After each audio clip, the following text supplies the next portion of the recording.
Sleep is a luxury the guilty cannot afford. For Destin Russo, the night wasn't for resting. It was a blank canvas for every mistake, every betrayal, and every drop of blood he'd spilled to replay on a vicious, unending loop. Meds didn't work. Whiskey only made the shadows move. He was a man drowning in the dark, seconds away from a total mental collapse. Until he heard her voice, a soft, steady cadence cutting through the silence. His only peace. The clock on the wall didn't tick.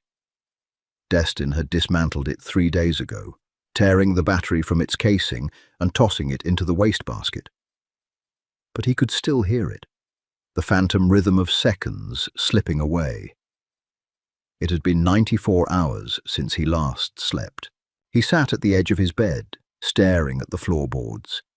His eyes burned, feeling as though someone had rubbed crushed glass under his eyelids.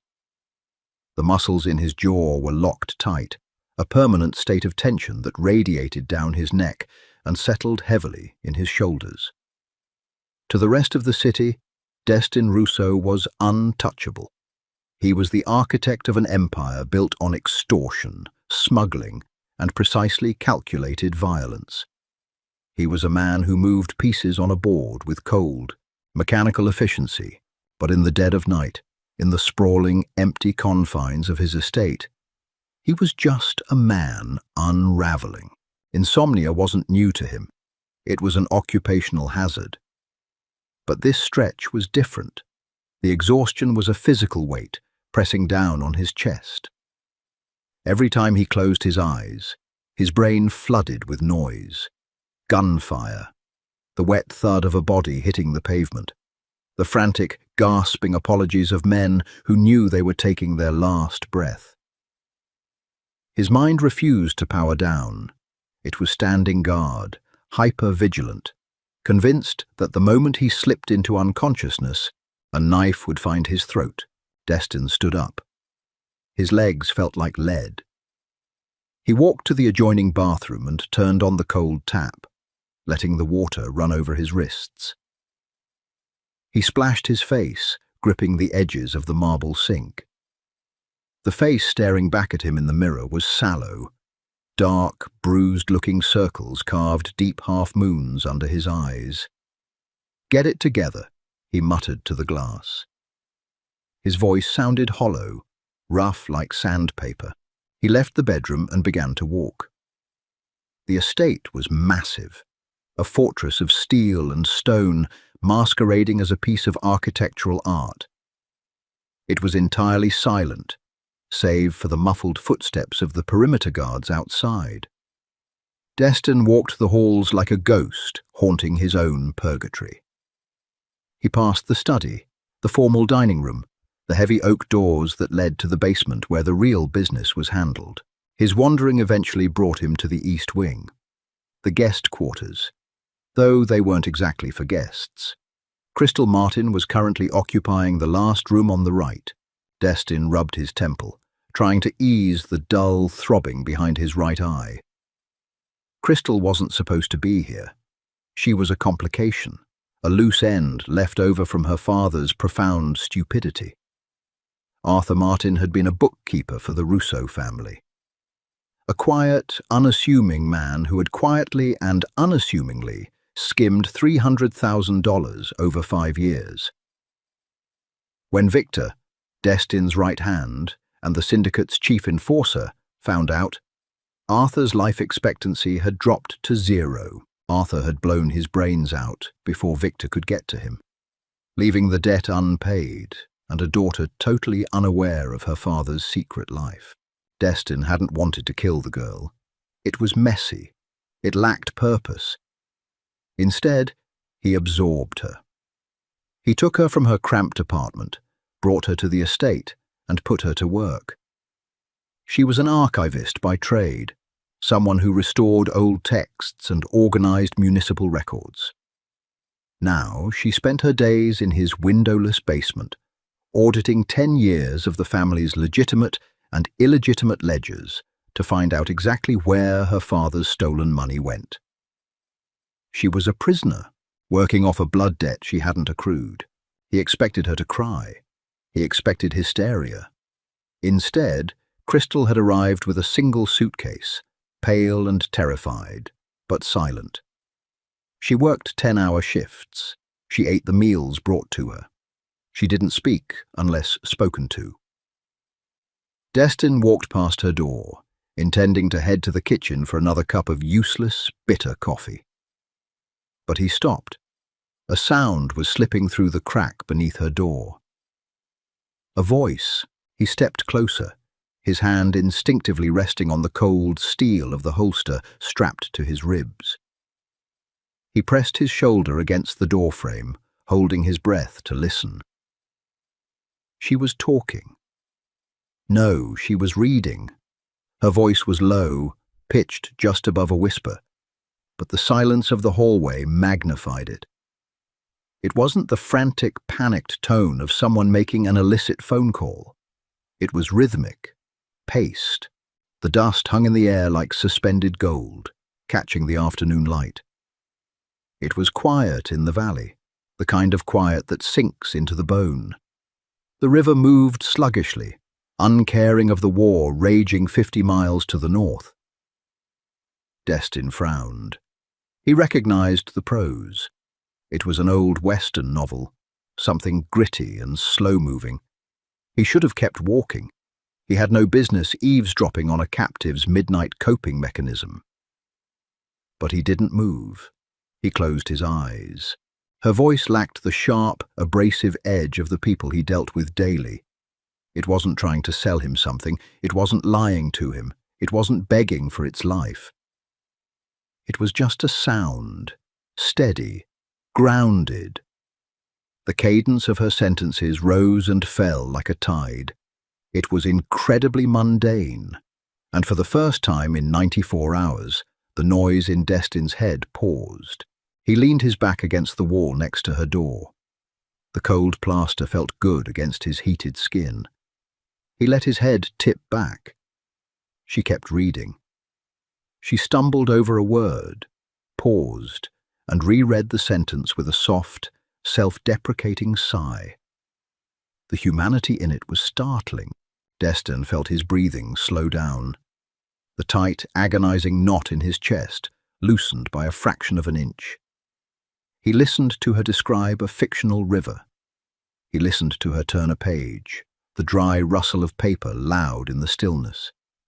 His eyelids fluttered. They felt so heavy. Just for a minute, he told himself. He would just rest his eyes for a single minute. When Destin woke up, the hallway was bathed in the grey, weak light of dawn. He jerked upright, his heart slamming against his ribs. He patted his chest, checking for his weapon, his eyes darting wildly down the empty corridor. Disorientation hit him like a physical blow. He had fallen asleep, sitting on the floor, in the hallway. He looked at his watch. 6:15 a.m. He had slept for 4 hours.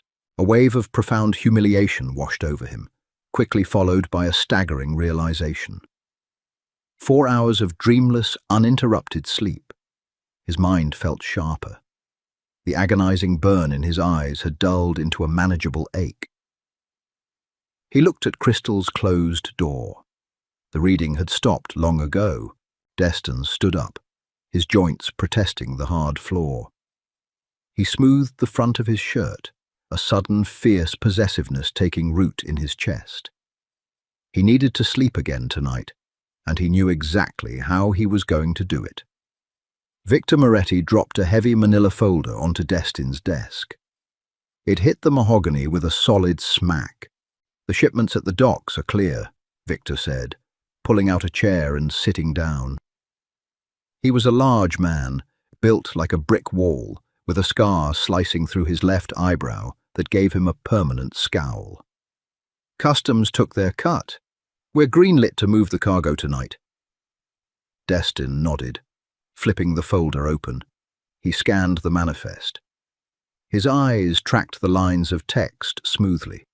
No blurring, no micro-sleeps. Victor leaned forward, narrowing his eyes. You look different.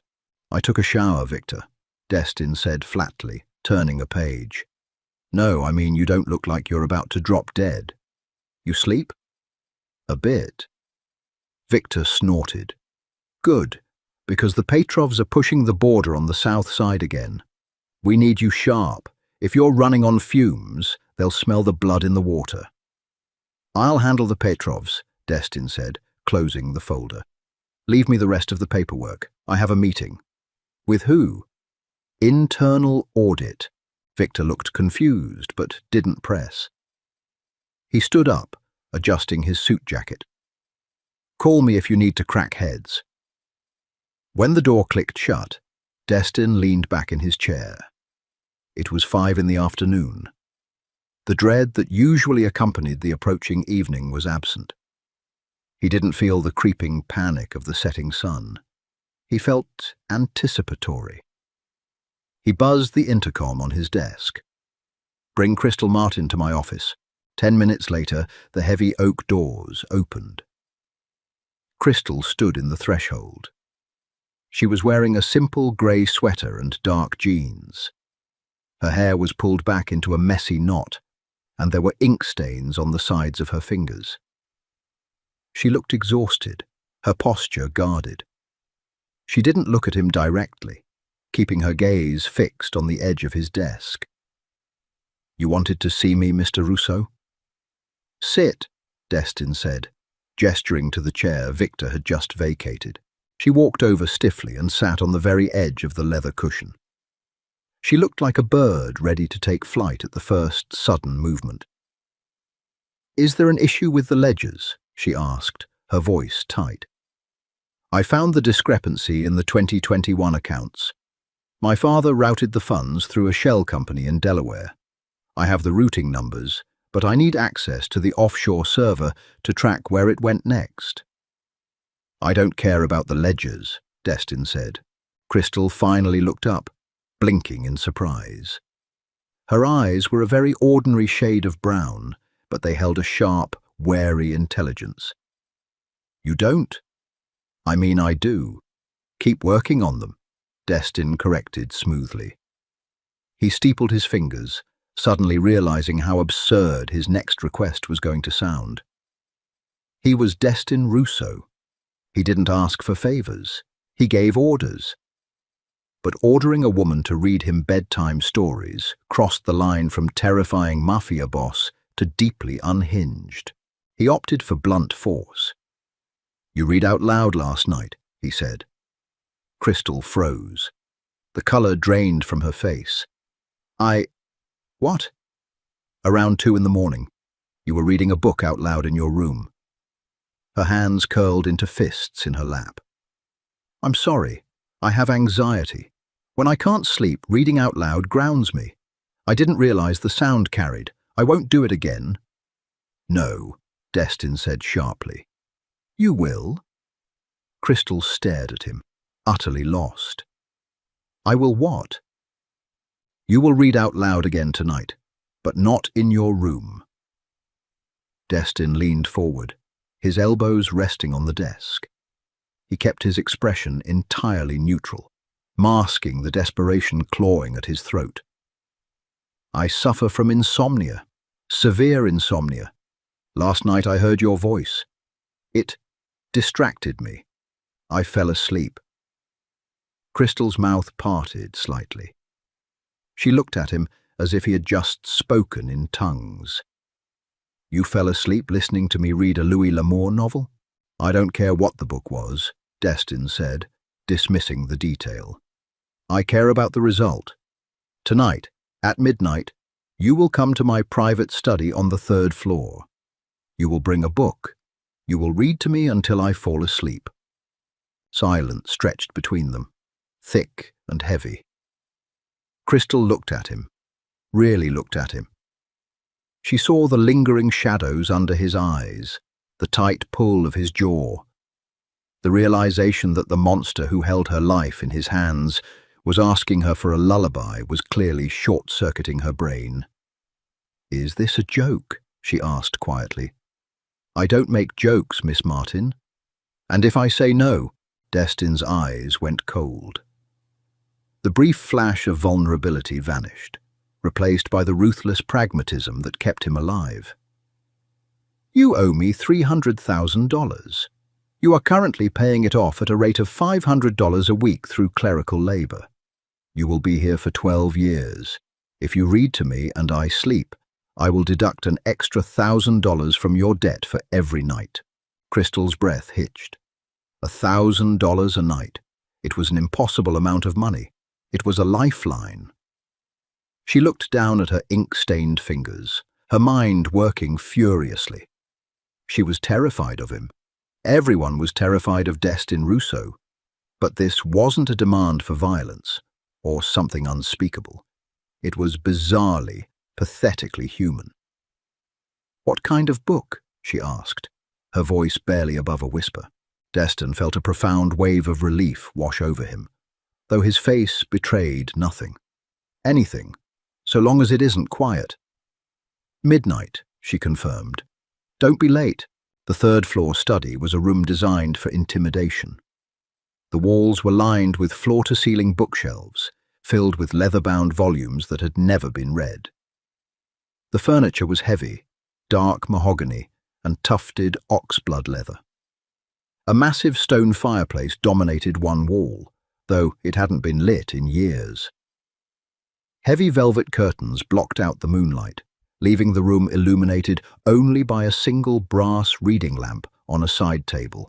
At exactly midnight, there was a soft knock on the door. "Come in," Destin said. He was sitting in the large leather armchair by the unlit fireplace, wearing dark slacks and a loose black Henley. He had discarded his holster, a rare concession to comfort, though a loaded Sig Sauer sat on the side table next to the lamp. Well within arm's reach, Crystal pushed the door open and stepped inside. She looked small in the cavernous room. She was clutching a thick, worn paperback to her chest, like a shield. She looked around, her eyes landing on the gun first, then on him. "Sit," Destin said, pointing to a smaller wing-back chair positioned across from him, near the light. Crystal crossed the room silently and sat down. She kept her knees pressed tightly together, opening the book in her lap. The tension in the air was suffocating. She was sharing a secluded room with the head of the city's most violent crime syndicate. The power dynamic was so wildly unbalanced, it made the air feel thin. Destin reached over and clicked off the overhead chandelier with a remote, leaving only the pool of yellow light from the reading lamp spilling over Crystal. He remained mostly in the shadows. "Begin," he said softly. Crystal cleared her throat. She looked down at the page. Her hands were shaking slightly. "Chapter 1, she began. Her voice wavered. It was thin, tight with fear. The ocean was a vast iron-grey expanse, churning angrily under a bruised sky. "Stop," Destin commanded. Crystal flinched, snapping her mouth shut. She looked up, panicked. "I'm sorry, You're terrified," Destin said, his voice flat. "Your heart rate is through the roof. I can hear your breathing catching. It's grating." Crystal's jaw tightened. A spark of genuine anger broke through her fear. "I'm sitting in a dark room with a man who could snap my neck and bury me in the foundation. Forgive me if I'm not entirely relaxed." Destin stared at her from the shadows.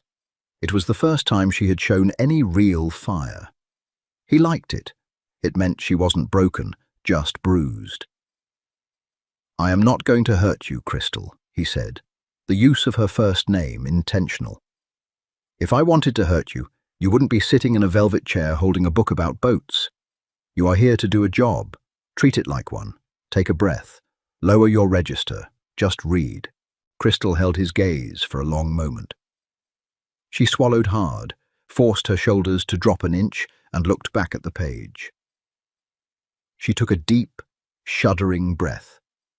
When she started again, it was better. The tremor was gone. The ocean was a vast, iron-grey expanse, churning angrily under a bruised sky. Captain Miller stood at the helm, the salt spray freezing against his beard. Destin leaned his head back against the leather chair and closed his eyes. For the first 10 minutes, his mind fought it. The paranoia screamed at him that he was vulnerable. There was a woman in the room, a woman whose father had died because of his organization. What if she grabbed the gun? What if she had a knife? But as the minutes ticked by, Crystal's voice acted as an anchor. She didn't read with excessive emotion or dramatic flair. She read like someone who genuinely loved the words, giving them space to breathe. She paused at the natural breaks. She lowered her tone during the dialogue. The rhythmic cadence of her voice began to overwrite the violent noise in his head. He focused entirely on the sound. He imagined the iron-grey ocean. He imagined the cold wind. He stopped thinking about the Petrovs, the missing money, the shipment at the docks. In the wingback chair, Crystal watched him. She read automatically, her eyes tracking the words while her mind processed the surreal scene in front of her. Destin Russo, the terror of the underworld, was slumped in an armchair, completely still. The harsh, terrifying lines of his face had softened. The perpetual scowl was gone. In the dim light, he didn't look like a monster. He looked like a profoundly exhausted man. She kept reading. She reached the end of the chapter and turned the page. The rustle of the paper was loud, but he didn't stir. His breathing deepened, becoming slow and even. Crystal stopped reading mid-sentence. Silence rushed back into the room. Destin didn't move. His chest rose and fell in a steady, heavy rhythm. He was asleep, completely, deeply asleep. Crystal sat frozen for a long time. She looked at the gun on the table. It was 2 feet away from his hand. She could reach it. She could take it, shoot him, and walk out. But the thought was fleeting, dismissed as quickly as it came. She wasn't a killer. And more than that, looking at him now, stripped of his power and posturing, she realized he was entirely at her mercy.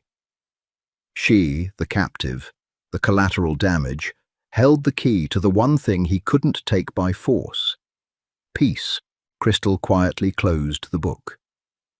She didn't leave the room. He hadn't dismissed her, and she wasn't about to risk waking him up by opening the heavy oak doors. Instead, she curled her legs up under her in the chair, wrapped her sweater tightly around her shoulders, and watched the chest of the Mafia boss rise and fall until the sun began to bleed through the edges of the curtains. A contract had been struck, $1,000 a night. But Crystal had a feeling the real currency-exchanging hands in this dark room was going to be much more complicated than cash. 14 days, 14 nights, $14,000 erased from a ledger in the windowless basement. The routine cemented itself into the foundation of the estate. At 11:55 p.m., Crystal climbed the stairs to the 3rd floor. At midnight, she sat in the wingback chair.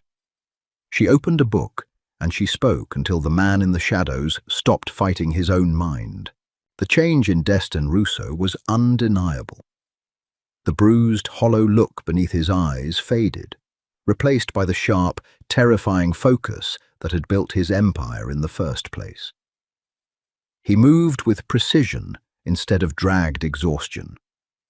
Down at the docks and in the back rooms of the city's underground casinos, men spoke of the boss's sudden resurgence with a mixture of reverence and fear. The erratic, hair-trigger temper born of sleep deprivation was gone. In its place was a cold, calculating calm that was infinitely more dangerous. Victor Moretti noticed. Everyone noticed. But no one asked questions. For Crystal, the basement daylight hours remained a tedious blur of numbers and shell corporations. She traced her dead father's desperate, stupid theft across bank accounts in the Cayman Islands and Cyprus. But the nights were different. The nights belonged to the study. It was a Tuesday when the rigid edges of their arrangement finally cracked. Crystal arrived at the study feeling terrible. A dull ache throbbed behind her temples, and her throat felt like it was coated in crushed glass. The damp, recycled air of the basement had finally caught up with her. She sat in her usual chair. Destin was already there, leaning back in the oxblood leather, eyes closed, waiting. "Chapter 4, Crystal rasped. Her voice sounded terrible, thick and gravelly. She cleared her throat, wincing, and tried again.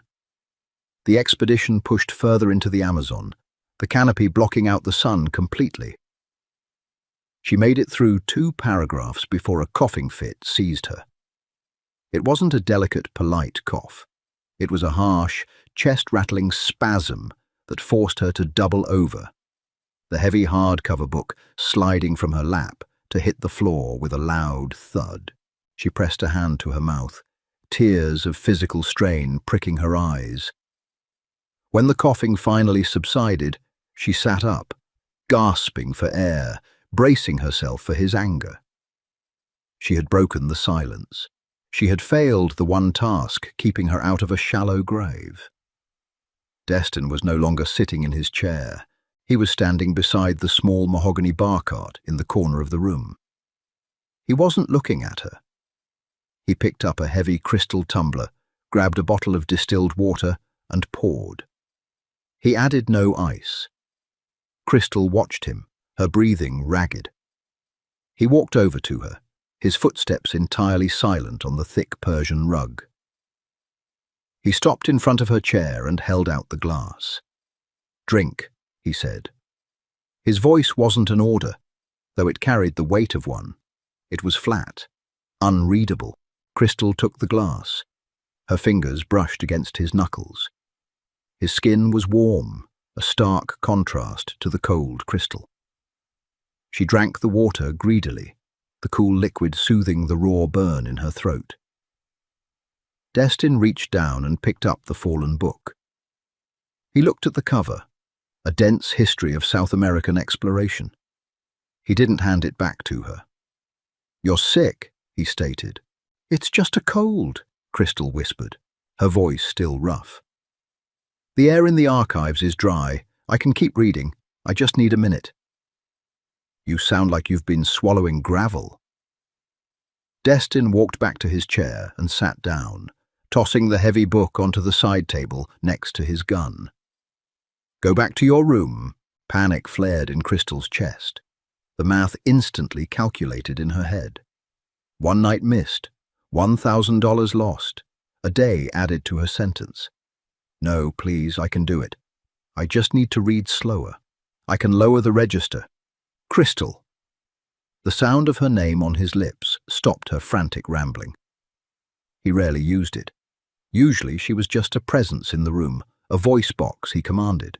"I'm not docking your pay," Destin said, reading the terror in her eyes with unsettling accuracy. "The 1,000 comes off the ledger. Go to sleep." Crystal stared at him. The dim brass light threw sharp shadows across his cheekbones. He was giving her a night off. He was forfeiting the sleep he so desperately needed because she had a sore throat. It made absolutely no sense. He was a man who ordered executions over delayed shipments. "What will you do?" she asked, the questions slipping out before her self-preservation instincts could stop it. Destin's gaze darkened. He looked away, staring at the unlit fireplace. "I will manage." "You'll sit in the dark and stare at the wall," Crystal said. It wasn't an accusation. It was a fact. She had seen the ghosts behind his eyes. They were waiting for her to leave so they could tear him apart again.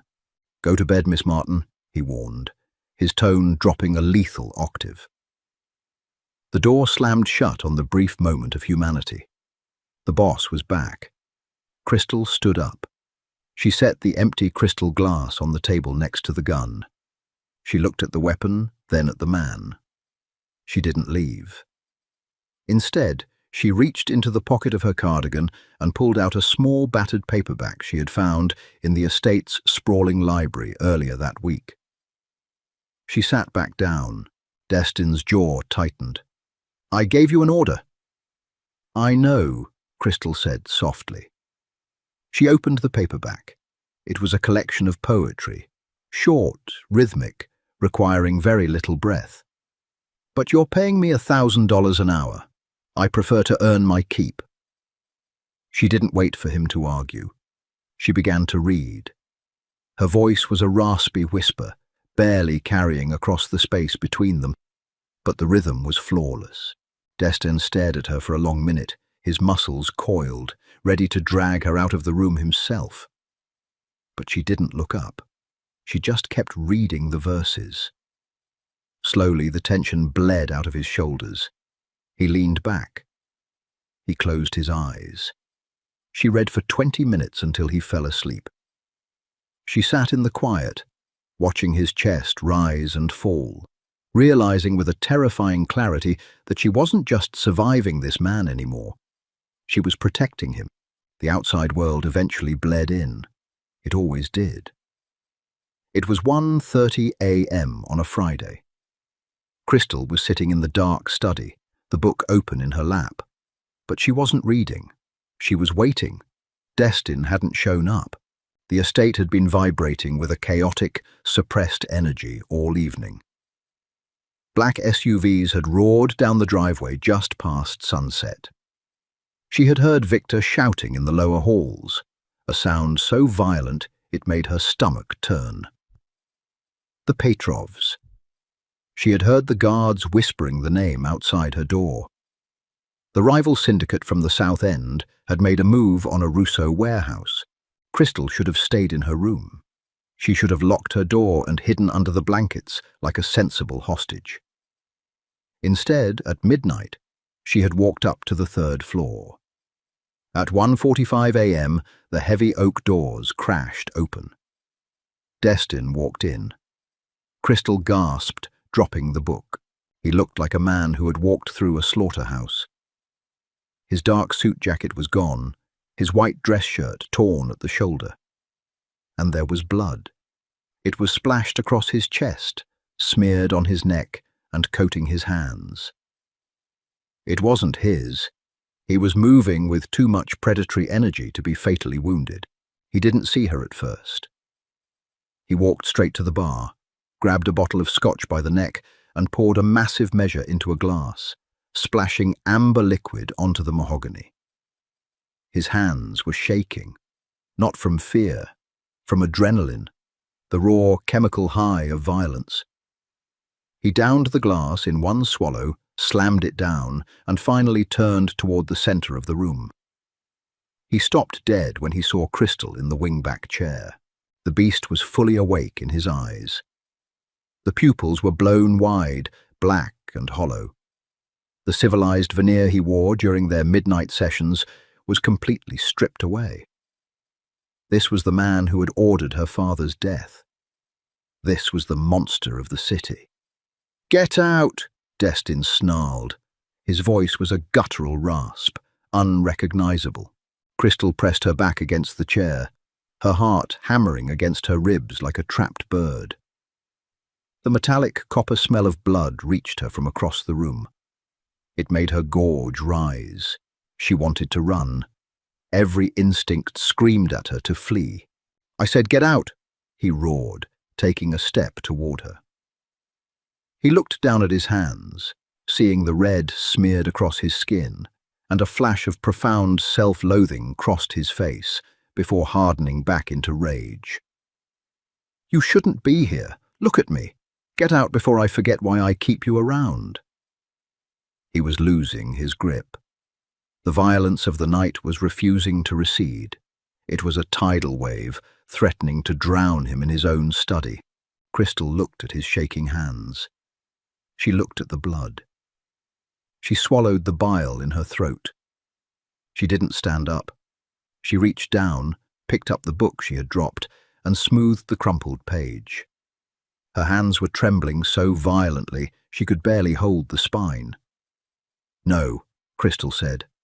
Destin froze. What did you say? I said no. Her voice shook, but she forced the words out. You owe me $1,000. Sit down. He stared at her, utterly derailed. The adrenaline and rage warring in his system crashed violently against the sheer absurdity of her defiance. He was covered in dead men's blood, and this 120-pound archivist was demanding he sit down for story time. Crystal, I'm out of my mind right now, he warned, his chest heaving. I killed 3 men tonight, with my hands. Leave.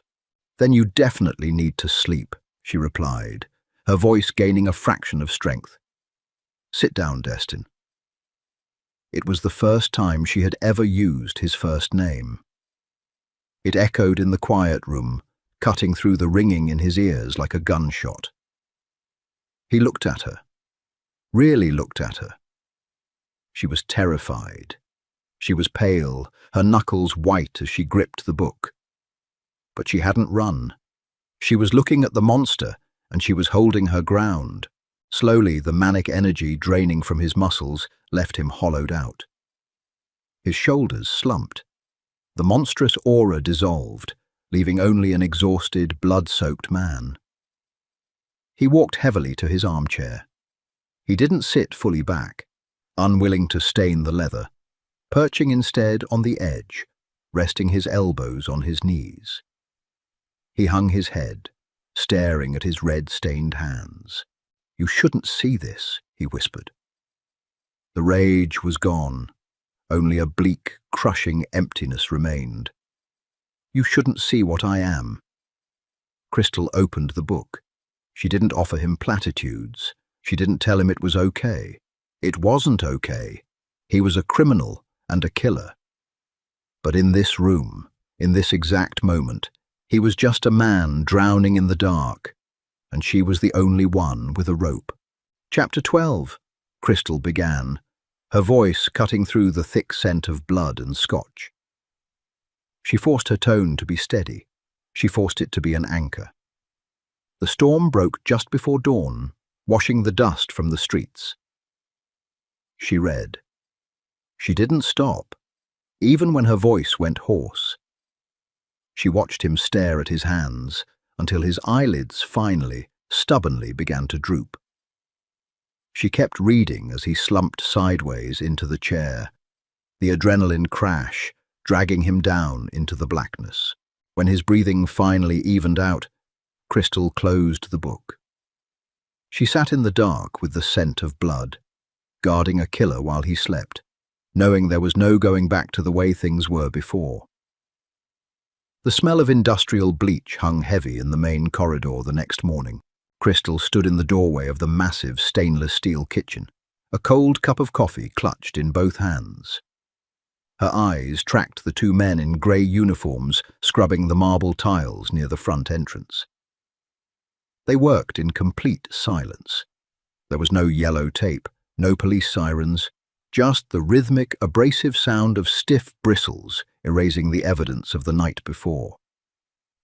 You shouldn't be up here, Crystal jumped, spilling a few drops of dark coffee onto her thumb. Victor Moretti was leaning against the center island, a tiny porcelain espresso cup looking absurdly fragile in his massive hand. He was wearing a fresh suit, but there was a dark bruise swelling along his jawline. I needed caffeine, Crystal said, her voice defensively quiet. Victor set the cup down. The clink of china against granite was sharp. He didn't look angry, he looked analytical. He stared at her as if she were a complicated puzzle, missing half its pieces. I saw the security footage, Victor said smoothly. From the 3rd floor hallway. You went into the study at midnight. The boss went in at 1:45, covered in a lot of things that weren't his. You didn't come out until 6 this morning. Crystal gripped her mug tighter. The ceramic was losing its heat. I was doing my job. Your job is in the basement, Miss Martin, finding dead money. Victor pushed off the island and walked slowly toward her. His sheer mass was intimidating. designed to make people shrink. Crystal forced herself to hold her ground. Destin Russo does not let people see him bleed. He does not let people see him lose his temper. The men who see that side of him usually end up in an oil drum. But you walked out. I read to him, Crystal said flatly. She was too tired for mafia intimidation tactics. Her bones ached from sleeping in a stiff chair. That's it. He slept. Yes. Victor digested this information. A complicated expression crossed his scarred face. Part disbelief, part profound relief. He looked back towards the hallway where the cleaners were finishing up. The Petrovs made a heavy push. We pushed back harder. The boss took the front line. He was reckless. I haven't seen him like that in 5 years. I thought he was spiraling. Victor turned his dark eyes back to Crystal. Keep reading. Before Crystal could respond, the kitchen doors swung open. Destin walked in. He was freshly showered, dressed in dark denim and a crisp white button-down with the sleeves rolled up to his forearms. His hair was still slightly damp. He looked entirely restored, betraying absolutely none of the feral, blood-soaked exhaustion that had consumed him 6 hours ago. He took one look at Victor, then at Crystal standing rigidly by the door. Is there a problem, Victor? Destin's voice was calm, yet the temperature in the room seemed to drop 10 degrees. No problem, boss. Just getting espresso. Victor gave Crystal a tight nod and walked out of the kitchen, giving Destin a wide berth. Silence descended on the room. Destin walked over to the coffee machine, grabbed a mug, and poured himself a cup. He didn't look at her. The tension was thick, vibrating with the unspoken memory of the night before. Crystal expected him to double down on his authority. She expected him to remind her of her place, to build a wall of cruelty to cover his vulnerability. Instead, he turned around and leaned against the counter. How much do you still owe me? Destin asked. Crystal blinked, thrown by the pivot. What? The debt. Your father's money. What's the current balance? Crystal calculated quickly. With the auditing work and the nightly deductions, it's exactly $214,000. Destin took a sip of his coffee. He looked at her over the rim of the mug. You're done in the basement. No more audits. Panic spiked hot and fast in her chest. Did I make a mistake? I tracked the routing numbers to the Cyprus account. I just need more time to... You didn't make a mistake, Destin interrupted softly. The money is gone. I knew that the day I brought you here. I just needed to put you somewhere. He set his mug down. Your debt is now $50,000. Crystal stopped breathing.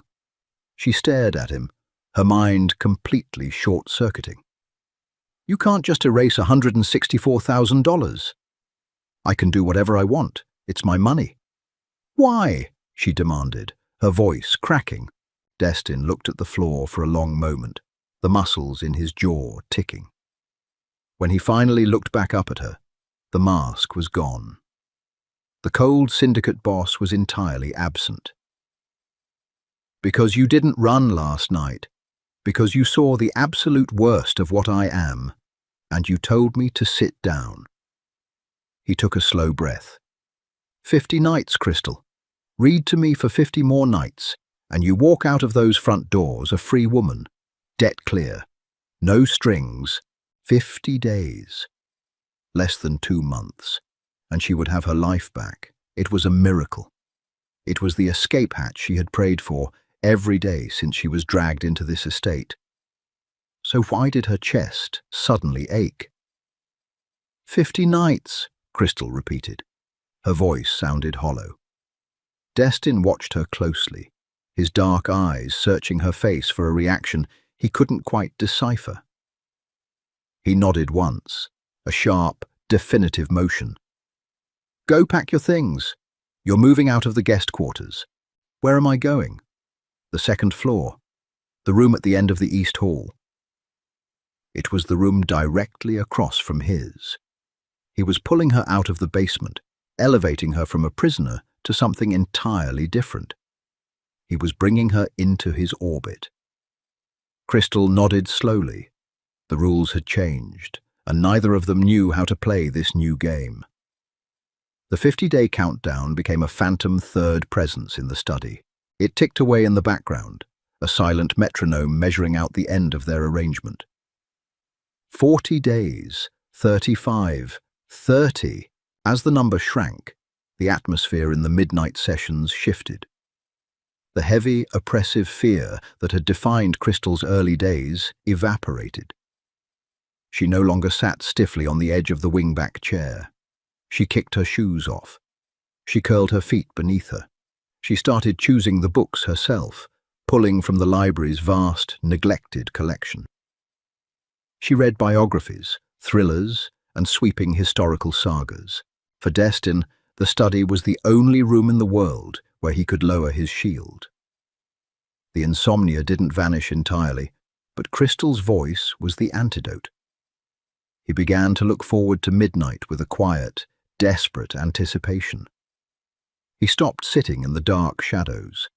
He moved his chair closer to the light, closer to her. On night 22, the exhaustion caught the wrong person. Crystal had spent the day helping the estate's archivist catalogue a massive shipment of antique maps Destin had acquired. It was dusty, meticulous work. By the time midnight rolled around, her eyes were burning and her limbs felt like lead. She sat in her chair, holding a thick volume of Arthurian legends.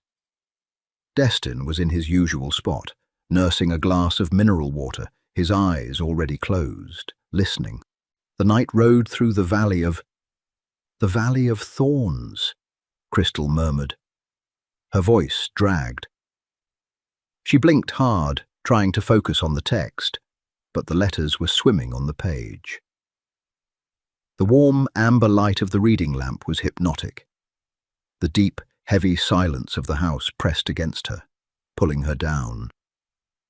The sky. It was... Her chin hit her chest. Her eyes slipped shut. The heavy book slid from her relaxing grip, landing on the thick Persian rug with a muffled thump. Destin's eyes snapped open at the sound. Instinct had his hand halfway to the Sig Sauer on the table before he registered what had happened. He froze. Crystal was asleep. Her head was tilted against the wing of the chair, her breathing slow and shallow. The harsh overhead lighting she usually worked under was gone, and in the soft glow of the lamp she looked incredibly young. The permanent crease of worry between her eyebrows had smoothed out. Destin slowly lowered his hand from the gun. He didn't wake her. He sat perfectly still, listening to the rhythm of her breathing. It was a bizarre role reversal. For a month, she had anchored him to sleep. Now, she was the one adrift. He stood up, his movements slow and deliberate to avoid making a sound. He walked over to the leather sofa against the far wall and picked up a heavy, woven cashmere throw. He crossed the room and stood over her.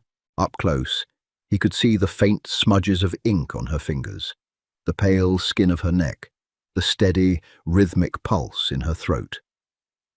She was entirely defenseless. She was in the inner sanctum of a crime boss, completely at his mercy, and she was fast asleep. A fierce, protective ache seized his chest. It was an alien sensation. Destin Russo protected assets, territory, and his men. He didn't protect soft, quiet things. Soft things were liabilities. They were leverage. But looking down at Crystal, he knew with terrifying certainty that if anyone in the city tried to use her against him, he would burn the city to the ground. He gently draped the cashmere blanket over her shoulders, tucking it carefully around her arms. Crystal sighed in her sleep, leaning into the warmth, her cheek resting against the soft fabric. Destin stepped back. He didn't return to his armchair. Instead, He walked over to the heavy oak doors. He locked the deadbolt. Then he pulled a straight-backed wooden chair from a side table, placed it facing the door, and sat down. He crossed his arms over his chest. He didn't sleep that night. He didn't even try. He sat in the dark and kept watch. He guarded the room. He guarded her rest. For the first time in his life, the silence wasn't filled with the ghosts of his violence.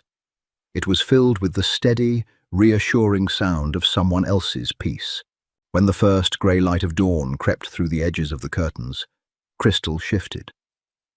She groaned softly, her eyes fluttering open. Disorientation hit her first. She felt the heavy blanket, the stiff angle of her neck, the realization that she wasn't in her bed. She sat up abruptly, clutching the cashmere throw. Destin was sitting across the room, watching her. "I fell asleep," she gasped, panic flooding her system. She looked at the clock on the mantel. 6 a.m. "I'm so sorry, I missed the whole night. You didn't sleep." "I'm fine," Destin said. His voice was rough, gravelly from a night of silence, but his eyes were clear. "I broke the deal," Crystal stammered, frantically trying to fold the blanket. "You were paying me to read. I failed. You can add the $1,000 back to the debt." Destin stood up. He walked over to her slowly. He reached down and gently took the folded blanket from her shaking hands, tossing it onto the armchair. He looked down at her, his expression utterly stripped of its usual armor. "The debt is gone, Crystal," he said quietly. She froze. "What?" "I zeroed it out. Yesterday." Her breath hitched. She stared at him, her brain struggling to process the words. "But we had 22 nights left. I don't care about the money. I never cared about the money." Destin stepped closer. The space between them vanished. He wasn't looming. He was just intensely present. "I cared about the excuse it gave me to keep you in this room." Crystal looked up into his dark eyes. The world outside the heavy oak doors, the syndicate, the blood, the danger, felt a million miles away. "You're free," Destin said. The words clearly cost him something. "You can pack your bags. Victor will drive you wherever you want to go. You never have to see this place again." Crystal stood up slowly. She was inches away from him. She could feel the heat radiating from his chest. She was free. She had survived. The nightmare was over. She looked at the door. Then she looked back at the man who had spent the entire night guarding her sleep. "What time tonight?" she whispered. Destin's eyes widened, a fractured breath escaping his chest. "Crystal, midnight?" she asked, her voice steadying. She wasn't a hostage anymore. She was making a choice. Destin reached up, his hand hovering for a second, before his knuckles gently brushed against her cheek. It was a touch so light, it felt like a ghost. "Midnight," he agreed. The morning after Crystal's debt was erased, the estate felt fundamentally altered. The air was no longer thin with tension. The heavy, oppressive gravity of her captivity had vanished, replaced by the dizzying, terrifying weight of free will. She didn't pack her bags. She didn't ask for Victor's car. Instead, Crystal walked down to the main kitchen at 9 in the morning, poured a cup of coffee, and walked out the glass doors onto the sprawling stone patio. The sun was bright, blindingly so. For a month, her existence had been confined to the windowless basement and the dim, amber glow of the third-floor study. Feeling the hot morning sun on her face was a shock to her system. "You should have left," a deep voice rumbled behind her. Crystal turned. Victor was standing in the doorway, his massive frame blocking the light. He wasn't holding his usual espresso. His hands were tucked casually into his pockets, but his eyes were sharp, scanning the perimeter of the lawn before settling on her. Good morning to you too, Victor, Crystal said, taking a sip of her coffee. It was bitter and hot. Victor stepped onto the patio. The gravel crunched under his heavy leather shoes. I'm not making small talk, Miss Martin. The boss wiped the ledger. He gave you an out, a clean break. People in our world don't get clean breaks. They get buried or they get burned. You were handed a miracle, and you're standing on the patio drinking a dark roast. I made a choice, Crystal said softly, looking out over the manicured hedges. It was a stupid choice. Victor's tone wasn't malicious. It was brutally practical. The Petrovs didn't just back down after the warehouse raid.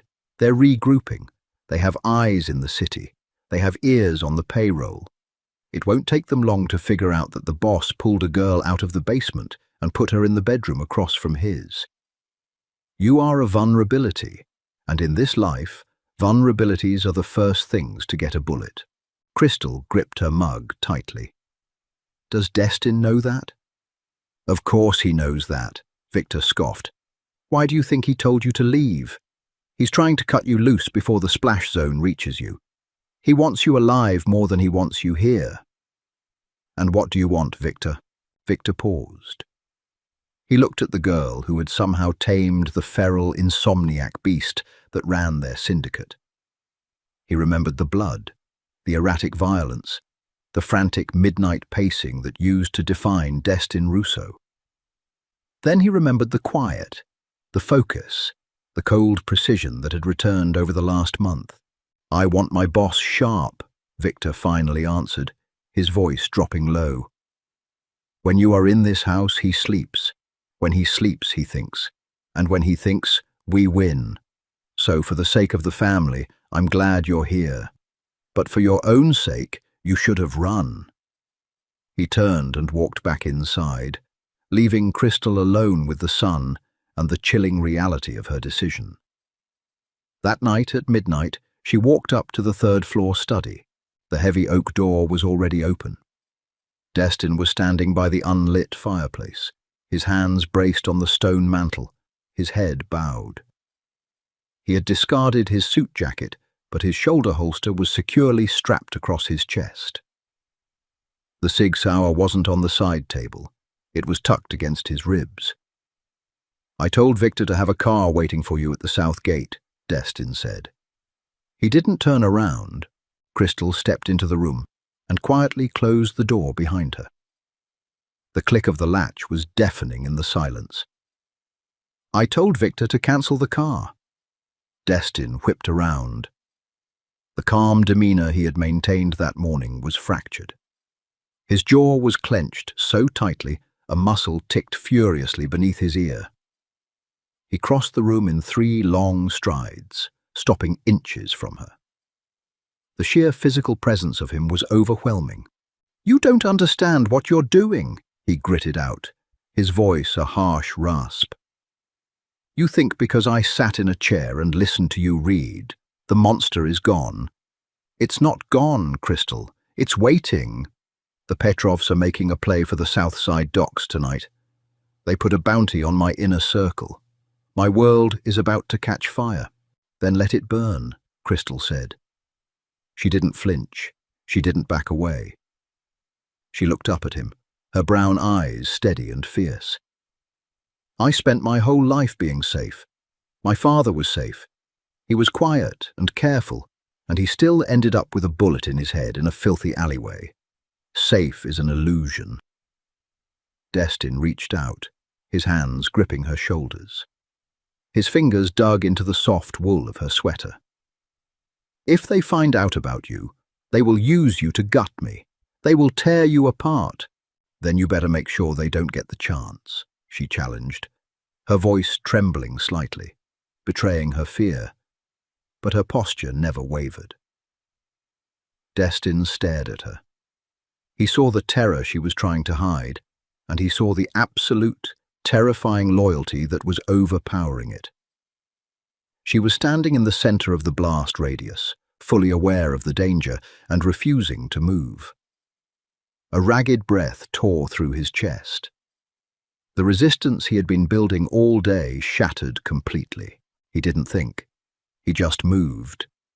His hands slid from her shoulders to frame her face, his thumbs brushing over her cheekbones, and he kissed her. It wasn't a gentle, cinematic kiss. It was desperate. It was rough and bruising, born of a month of forced distance and agonizing restraint. Crystal gasped against his mouth, her hands flying up to grip the lapels of his shirt. The sudden contact was electric. He tasted like scotch and impending violence, a dark, intoxicating mix that made her knees weak. Destin pulled her flush against his chest, his arms wrapping around her waist, anchoring her to him. He kissed her until the lingering fear in her system dissolved, replaced by a fierce, burning heat. When he finally pulled back, he was breathing heavily, resting his forehead against hers. "You're a fool," he whispered, his eyes closed. "I know," she breathed back. He stepped away, putting a torturous foot of space between them. He looked down at his watch. 12:15 a.m. "I have to leave," Destin said, his voice hardening, slipping back into the cadence of the syndicate boss. "I have to end this, tonight. If I don't sever the head of the Petrov family before sunrise, we won't have a tomorrow."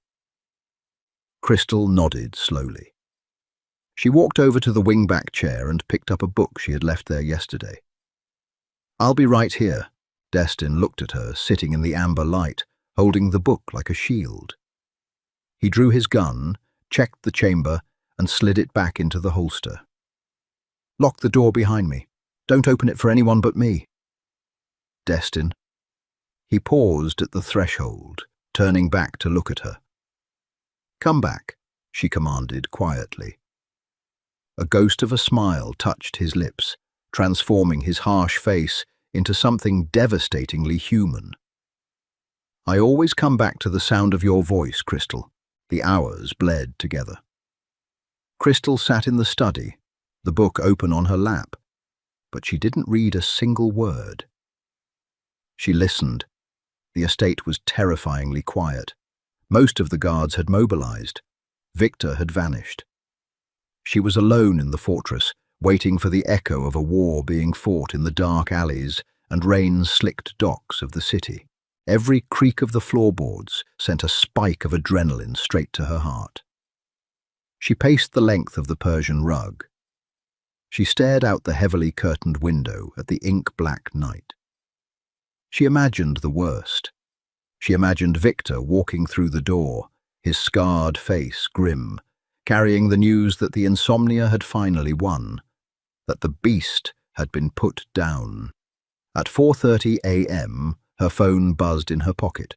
It was a burner phone Victor had handed her hours ago. She snatched it out, her fingers clumsy with panic, and pressed it to her ear. "Hello?